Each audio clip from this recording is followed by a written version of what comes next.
కిలోమీటర్కు 189 కోట్లు.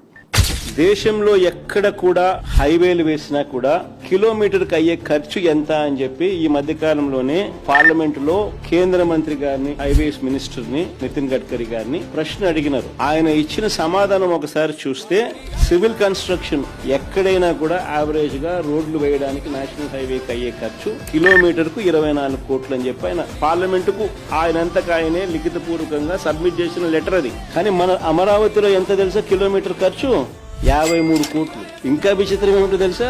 Vijayawada Ben circle flyover 69 కోట్ల రూపాయలు కిలోమీటర్ కు ఖర్చు అయితే, చంద్రబాబు నాయుడు గారి అమరావతిలో సీడ్ యాక్సెస్ నుంచి నేషనల్ హైవేకు వారధి వద్ద కలిపే ఫ్లైఓవర్ కు వీరు పెడతా ఉన్న ఖర్చు కిలోమీటర్ కు 189 కోట్లు.